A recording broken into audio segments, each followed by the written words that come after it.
이재명 후보에 대한 스캔들 의혹 때문에 이게 뭐 최대 이슈로 떠올랐습니다.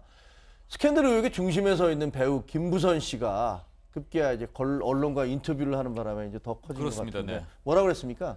딱 사흘 전입니다. 지금 선거 사흘 전에 최초로 입을 열었습니다. 그동안 그 이재명 후보한테 이제 의혹은 증폭됐지만 정작 당사자인 김부선 씨가 전혀 말을 하지 않고 있기 때문에 그 논란만 증폭이 되는데 어젯밤에 KBS 인터뷰에서 이제 더 이상 숨길 수도 없고 피할 수도 없다. 가로 열고 교제 사실이 내가 그 이재명 후보와 교제한 사실이 거짓이라면 나는 천벌을 받을 것이다. 제가 살아있는 바로 증인이다. 증거 하는데 내가 바로 증인이다. 이렇게 얘기를 했고요. 과거에 왜 그러면은 그 한때 이렇게 저 연애설이 돌았을 때 부인을 했느냐라고 하니까 그 이재명 후보가 당시에 일종의 협박을 했다는 것이죠. 그러니까 나 서울중앙지법 검사들이 이제 친구인데 거기 너 대마초 전과가 많으니까 너는 정말 엮어서 잡아놓는 건 아무 일도 아니다. 이런 식으로 아주 해서 협박을 했기 때문에 자기가 그랬다 이런 주장이고, 얘기고, 네, 본인의 주장이고. 본인의 계속 주장이고. 그리고 이제 그 딸인 그 미소 씨도 같이 이제 거기에 맞아요. 딸도 가세를 지금 했어요. 등장했어요. 예, 딸도 등장을 했는데 딸의 이제 주장의 핵심은 오죽하면 이제 딸이 엄마의 그 문제를 이렇게 이제 얘기할 수밖에 없는 상황이 됐겠느냐라면서 지금 문제가 이제 이재명 후보가 정말 그렇게 내가 김부선과 연애했다면 증거가 있는 사진 같은 걸 내놔라 그러니까 거기에서도 답을 한 겁니다. 내가 그거 삭제했다. 그거 다 삭제를 했고 그렇지만은 엄마 자체가 증거기 때문에 이제는 이 논쟁이 무의미하다. 이런 얘기를 이제 해서 딸까지 가세한 상황이라 사실 이재명 후보가 좀 더 해명 압박에는 좀 더 많이 시달리는 그런 상황으로 조금 이제 그 바뀐 상황입니다. 야, 근데 저 지금 얘기면 더 이상 선거잔치에 저희를 초대하지 말아달라. 이제 우리는 좀 벗어나고 싶은 거. 집 앞에 계시는 기자분들도 퇴근하시기 바랍니다.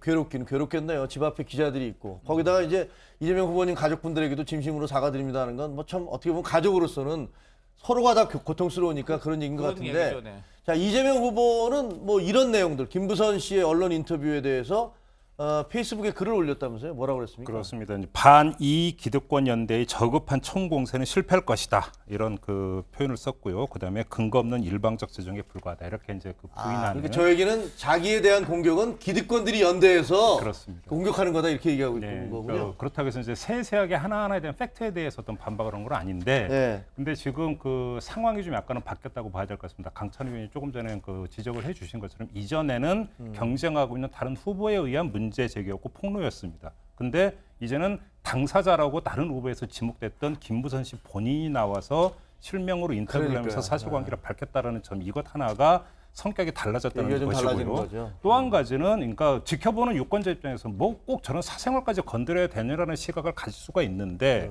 그 선을 넘어선 게 지금 그 저 폭로 내용이 맞다면 협박을 했다라는 점. 만약에 저게 당신 사실이라고 대마초했던 거 있지 않느냐 해서 뭐 뭐 이래가면서. 3년을 밖에 할 수 있다라고 만약에 저 사실 여부가 제가 볼 땐 중요한 문제가 될 것 같은데 만약에 저게 사실이라고 한다면 저건 또 유권자 판단에 다른 영향을 미칠 수도 있다라는 것인데요.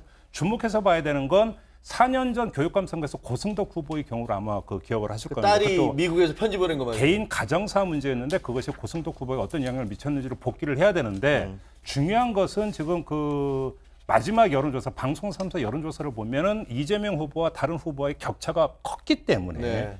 만약에 저것이 이재명 후보에게 불리하게 작동이 되더라 하더라도 판세를 흔들면서 뒤집을 수 있을 정도까지 파괴력을 가질 것이냐. 그다음에 그런 시간이 되느냐. 제가 볼 때는 포인트는 오히려 여기에 있는 것 같습니다. 알겠습니다. 클린턴 대통령이 루인스키와 스캔들에서 곤욕을 치른 거는 불륜 그 자체가 아니었습니다. 그 불륜의 의혹에 대해서 클린턴 대통령이 거짓말을 하고 대응을 이상하게 했기 때문에 굉장히 큰 곤욕을 치렀다. 알겠습니다. 네, 이런 말씀을 자, 잠시 후에 저희가 전해드릴 6.13 민심버스 코너에서도 이 경기 지역 편인데 이번에 뭐 그런 유권자들은 어떻게 생각하는지 이거 얘기 좀 들어보도록 하겠습니다.